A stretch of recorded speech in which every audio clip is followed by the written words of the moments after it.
रामपुर गांव में एक बच्चा अपने दोस्तों के साथ खेलते खेलते अपने ही एक दोस्त के घर में चला गया। जैसे ही उस दोस्त के पिता ने इस बच्चे को अपने घर में देखा, वो गुस्से से लाल पीले हो गए। दोस्त के पिता ने बच्चे पर चीखना चिल्लाना शुरू किया। उसने ऊंची आवाज में पूछा, तुम कैसे मेरे घर में आ सकते हो? तुम्हारी हिम्मत कैसे हुई मेरे घर में आने की? तुम जानते हो तुम्हारा बैकग्राउंड क्या है? तुम्हारा बैकग्राउंड अलग है, हमारा अलग। अपने बैकग्राउंड वालों के साथ उठा बैठा करो, ये कहकर दोस्त के पिता ने उस बालक को बाहर का रास्ता दिखा दिया। दोस्त के पिता के इस व्यवहार से बच्चा घबरा गया। उसे समझ में नहीं आया कि आखिर उसने क्या गलत किया है। उसे लगा कि दूसरे बच्चों की तरह ही वो भी अपने एक दोस्त के साथ खेलते खेलते दोस्त के घर में चला गया था। दोस्तों के घर में तो हर बच्चा जाता है, फिर उसने क्या गलत किया? उस बच्चे के मन में अब बैकग्राउंड के बारे में जानने की प्रबल इच्छा पैदा हो गई। अपनी जिज्ञासा को दूर करने के लिए वो बालक अपने एक परिचित व्यक्ति के पास गया, जो कि पढ़ा लिखा था और किसी बड़ी परीक्षा की तैयारी भी कर रहा था। इस परिचित व्यक्ति ने बालक को उसके सामाजिक पृष्ठभूमि के बारे में समझाया।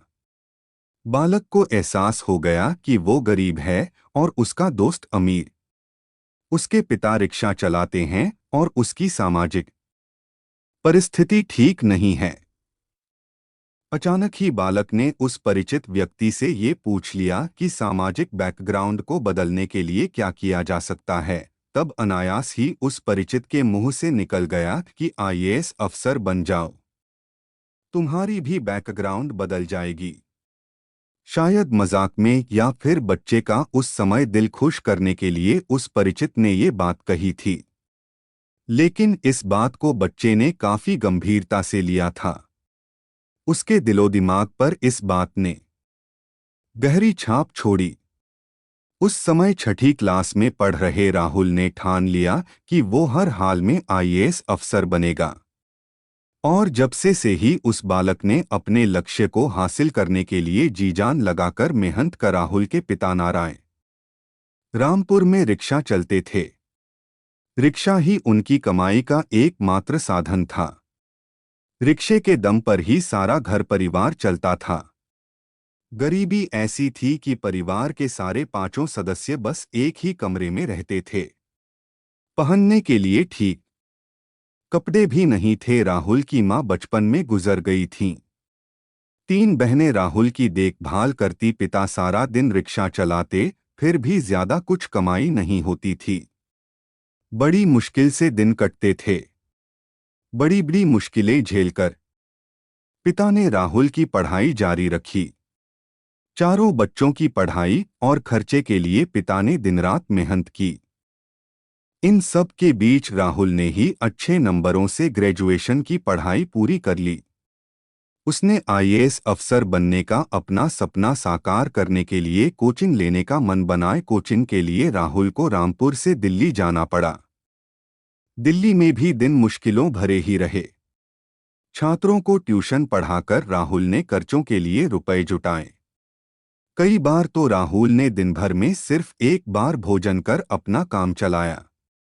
आईएएस की परीक्षा में पास होने के मकसद से राहुल ने हर दिन कम से कम 12-13 घंटे तक पढ़ाई की। कम खाने और ज्यादा पढ़े से हालात ऐसे हो गए कि राहुल की तबीयत बिगड़ गई और उसे डॉक्टर के पास ले जाना पड़ा। डॉक्टर ने सलाह दी कि अगर कुछ समय के किए पढ़ाई को नहीं रोका गया तो हालत और भी बिगड़ जाएगी और बहुत नुकसान होगा। लेकिन सिर्फ लक्ष्य की ओर देख रहे राहुल ने किसी की ना सुनी और अपनी पढ़ाई जारी रखी।